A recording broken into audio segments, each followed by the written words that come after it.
大家好，我係 Elvin。咁經過咗7月嘅商品呢，官方就喺 CoroCoro 漫畫呢公布咗8月新商嘅消息啦。咁喺我哋開始之前呢，咁請大家 subscribe 呢個 channel 啦，同埋呢條片就係會做一個推測啦，去評價下啲台嗰啲強唔強啦，同埋值唔值得購買嘅。咁首先就係8月嘅重點商品 UX21 惡魔幽靈改造套裝，咁將會喺8月8號咁推出嘅。我哋嘅豐儉列終於有新陀螺啦，其他啲主角都已經攞晒新陀螺，爭佢未有啊！今次嘅陀螺仲要係 UX 擴張系統，即係話佢上蓋同埋輪盤係合埋一齊，即係話基本上係超難爆裂嘅。咁今次惡魔幽靈嘅外形呢，就比較似惡魔鎖鏈，有5塊圓滑嘅印去做防禦同埋攻擊。咁根據惡魔鎖鏈嘅話呢，佢嘅效果應該係唔錯嘅。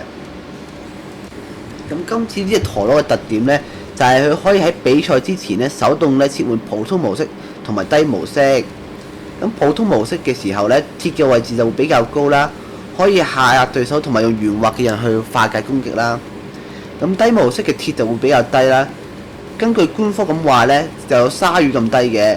咁樣嘅設計可以令呢隻陀螺更容易咧去鏟飛對手啦，同埋去爆裂對手嘅。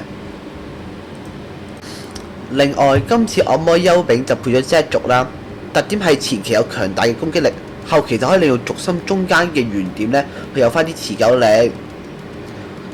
今次嘅惡魔幽靈咧，我覺得就應該比較適合玩反擊型，因為佢外形比較圓啦，又唔會太缺攻擊力啦，同埋因為又係 UX 擴張系列啦，所以係好難爆裂啦，所以佢應該會有幾好嘅反擊能力啦，亦都會有一定嘅持久能力。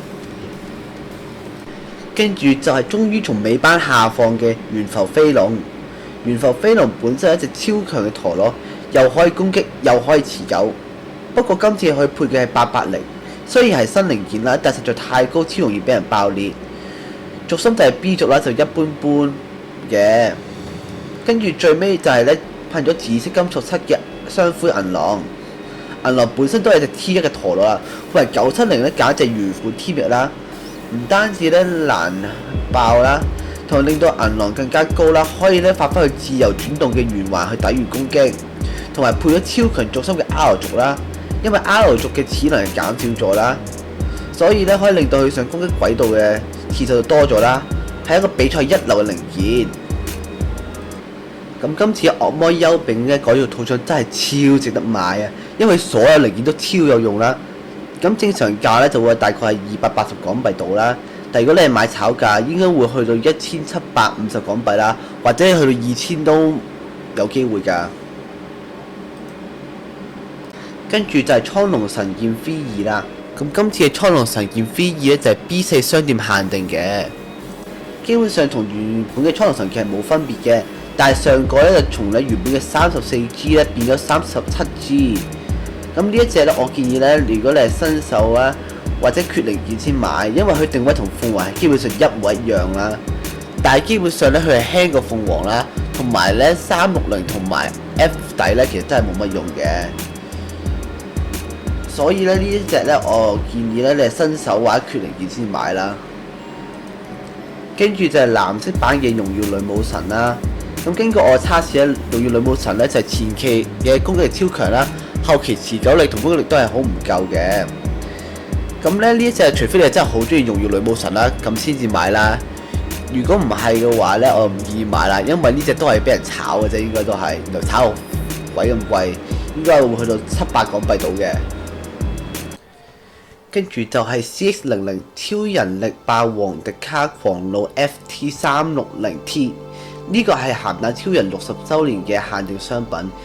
要去到特定商店先買得到嘅，佢有用嘅零件就得狂怒 F 咯，同埋360。咁除非你好中意鹹蛋超人啦，咁先至買啦。最後就係藍色時鐘，呢啲就唔好諗啦，呢個要買 CoroCoro 漫畫先至有嘅。咁今次8月啲商品呢，我認為得惡魔幽靈呢先係值得買嘅，其他多數都係限定商品啦，所以其實唔需要特別去買。